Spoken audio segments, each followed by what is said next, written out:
diabetes mellitus atau sekitar 783 juta jiwa yang akan hidup berdampingan dengan diabetes mellitus. Seberapa bahaya sih penyakit diabetes ini dan gimana sih penyakit diabetes ini jika tidak ditangani dengan baik? Kita ulas satu persatu. Apa itu diabetes mellitus?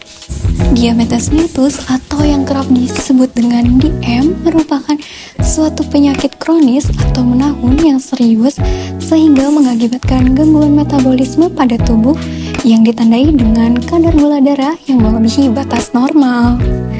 Ada berapa sih klasifikasi diabetes mellitus? Diabetes tipe 1 yaitu penyakit kronis ketika tubuh sama sekali tidak mendapatkan insulin. Diabetes tipe 2 terjadi karena resistensi insulin dalam jumlah yang cukup yaitu 7, akan tetapi tidak dapat bekerja secara optimal sehingga menyebabkan kadar gula darah naik dalam tubuh. Diabetes tipe lainnya adalah diabetes yang disebabkan oleh pemakaian obat-obat tertentu. Dan yang terakhir adalah diabetes gestasional terjadi pada saat kehamilan. Bagaimana sih tanda gejala seseorang terkena diabetes? Tanda gejala seseorang terkena diabetes mellitus: sering buang air kecil di malam hari, peningkatan rasa haus dan juga lapar, merasa gatal-gatal pada seluruh kulit terasa panas dan juga jari terasa kram. Selain itu, ada luka yang sulit sembuh loh healthies. Faktor apa saja sih yang dapat mempengaruhi penyakit diabetes mellitus? Faktor resiko yang dapat diubah berupa obesitas atau berat badan berlebih, kurangnya aktivitas fisik, serangan jantung, dan diet tidak terkendali. Sedangkan faktor resiko yang tidak dapat diubah, usia 40 tahun ke atas, riwayat keluarga yang menderita diabetes mellitus, dan melahirkan bayi dengan berat lebih dari 4 kilo maupun kurang dari 2 kg. Apa saja komplikasi yang disebabkan oleh penyakit diabetes mellitus?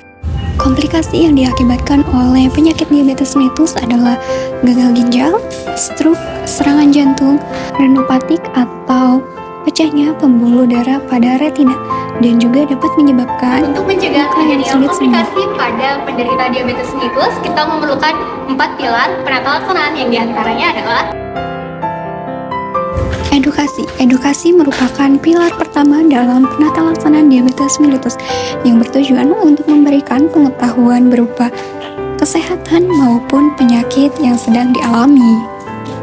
Penata laksanaan yang kedua adalah tata laksana gizi yang bertujuan untuk merekomendasikan makanan dan juga mencegah dan menangani DM tipe 2. Kebutuhan karbohidrat yang direkomendasikan per hari pada penderita DM tidak kurang dari 130 gram per hari agar dapat memenuhi kebutuhan glukosa ke otak.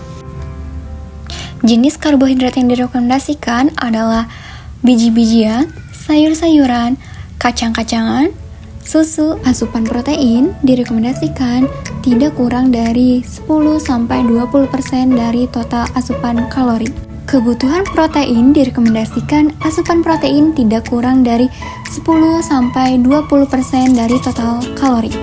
Protein yang direkomendasikan adalah ayam tanpa kulit, produk susu rendah lemak, kacang-kacangan, serta ikan-ikanan. Kebutuhan lemak disarankan untuk mengkonsumsi ikan setidaknya 2 kali seminggu sebanyak 2 porsi. Makanan yang harus dihindari adalah konsumsi bahan makanan tinggi lemak jenuh. Selanjutnya, vitamin atau suplemen dapat diberikan kepada pasien diabetes mellitus bila membutuhkan vitamin ataupun terjadi defisiensi vitamin. Konsumsi garam pada pasien diabetes mellitus juga hipertensi perlu dilakukan pengurangan natrium atau pengurangan penggunaan garam. Konsumsi serat, jumlah konsumsi serat yang disarankan adalah 14 gram per 100 kakak atau sekitar 20 sampai dengan 35 gram per hari. Serat yang dianjurkan adalah buah-buahan, biji-bijian, kacang polong, dan juga sayur-sayuran. Aktivitas fisik dianjurkan pada penderita DM adalah aktivitas fisik ringan selama 15 menit 2-3 kali seminggu dengan cara berjalan, senam diabetik. Tuhan dalam pengobatan dilakukan bersamaan dengan pengaturan pola makan. Terapi farmakologi dapat diberikan secara oral maupun suntikan melalui insulin. Insulin dapat diupayakan mampu meniru pola sekresi insulin yang fisiologis. Pencegahan diabetes mellitus tipe 2 dapat dilakukan dengan cara sebagai berikut. Jaga berat badan secara ideal, makan makanan yang sehat, tidak merokok, minum air putih secara teratur, berolahraga secara rutin, dan kelola stres.